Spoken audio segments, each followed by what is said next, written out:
Langit berbintang ada di sekeliling, keheningan yang mematikan. Cermin giok di tangan Su Jiang telah berubah menjadi gumpalan puing. Dengan gemetar sosoknya, cermin yang pecah itu perlahan melayang ke kedalaman langit berbintang. Pada titik ini, Sekte Abadi Tiankui dibuat khusus untuk berburu di medan perang, dipimpin oleh Divisi Abadi, harta karun yang diringkas oleh kekuatan pembangkit tenaga listrik alkimia Dao Digital. Benar-benar dihilangkan. Kalimat Qin Yichen selanjutnya membuat Su Jiang hampir muntah darah. Jika tidak ada yang salah, kami akan pergi dulu. Selamat tinggal. Mengapa Anda menyia-nyiakan cermin giok saya dan mengatakan Anda ingin pergi? Su Jiang tidak sabar untuk menembak Qin Yichen dengan satu telapak tangan. Namun, ketika dia melihat Duan Mudong Feng dan yang lainnya kembali sadar, tetapi tersenyum buruk, Su Jiang tahu bahwa kata-kata Qin Yichen tidak dalam kata-kata gila. Pihak lain ingin pergi, dan dia, mungkin tidak bisa meninggalkannya. Dari segi kekuatan, kedua belah pihak serupa. Bahkan jika mereka lebih kuat, mereka sangat terbatas. Jika mereka berjuang keras, Sekte Abadi Tiankui pasti akan kalah banyak. Su Jiang sedang tidak ingin merenung saat ini. Dia hanya tahu bahwa untuk harta, meskipun dia tertekan, dia tidak akan putus asa dengan Sekte Abadi Yuan Surgawi.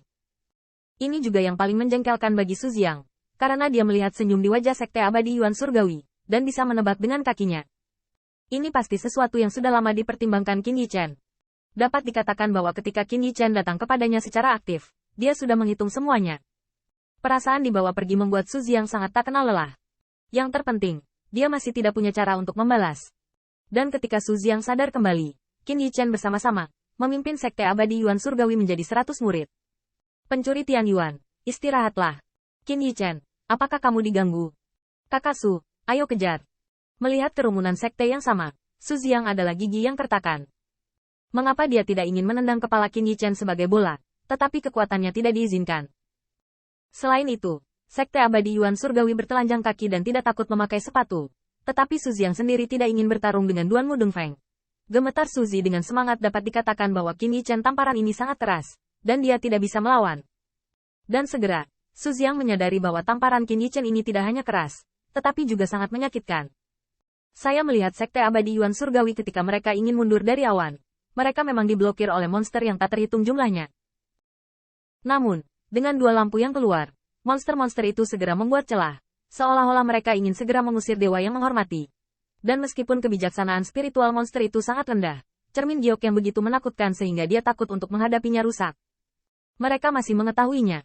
Melihat pengepungan bertahap, bahkan monster yang lebih ganas dari sebelumnya, hati Su Jiang berdarah. Sebagai pemimpin, bagaimana mungkin dia tidak melihat bahwa jika dia ingin membunuh monster-monster ini, dia harus membayar setidaknya biaya beberapa lusin sekte yang sama. Namun, saat ini, suara Su Jiang bergetar, dan giginya hampir digigit. Perbaiki formasi terlebih dahulu, dan bersiaplah untuk mengatasi kekacauan ini. Jika Anda dapat kembali ke masa lalu, Su Jiang tidak akan pernah sedekat ini dengan Sekte Abadi Yuan Surgawi. Pada saat ini, satu-satunya hal yang dapat menghibur Su Jiang adalah pembangkit tenaga listrik dari Sekte Abadi Shen Xiao. Cepat atau lambat, Qin Yichen akan diterima. Ketika saatnya tiba, dia harus menginjak tubuh Sekte Abadi Yuan Surgawi dengan ganas. Qin Yichen, saya telah menulis akun ini, tetapi saya tidak perlu mengambilnya sendiri. Semua orang di Sekte Abadi Shen Xiao dapat meminta Anda untuk kembali. Su Jiang merasa bahwa hanya dengan mengatakan demikian, dia dapat menemukan wajah di depan sekte yang sama. Dan sama seperti Qin Yichen, ketika mata kejam dari Sekte Abadi Tiankui berjumlah 100 pasang mata yang kejam tersisa.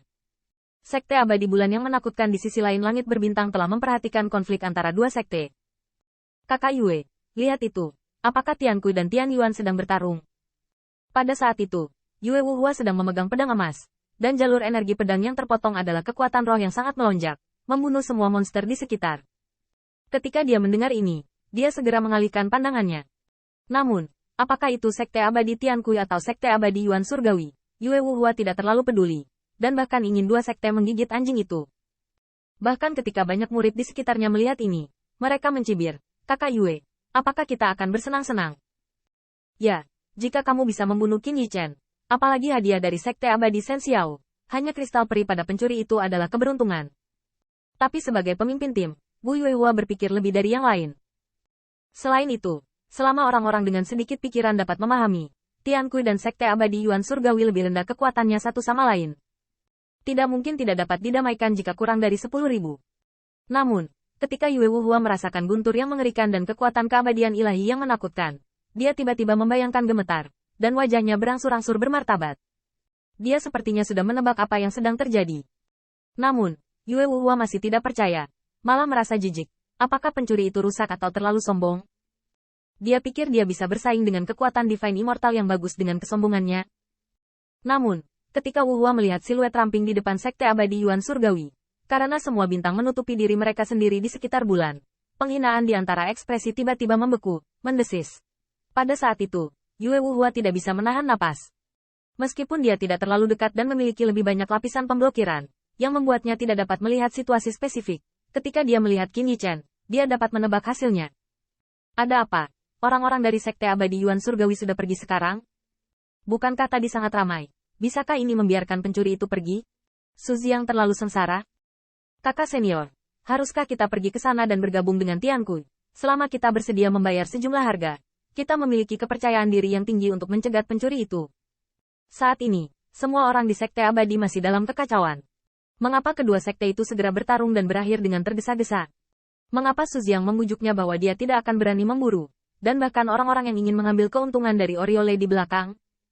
Namun, wajah Yue Wuhua suram dan tidak pasti, melihat pedang emas di tangannya, dan tiba-tiba berkata, semuanya, untuk sementara hindari Sekte Abadi Yuan Surgawi.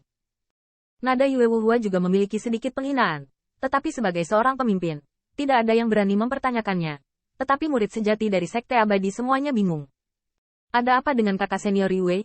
Apa mungkin aku takut orang-orang itu akan menggigit kita? Atau kakak senior Yue mengkhawatirkan monster-monster ini?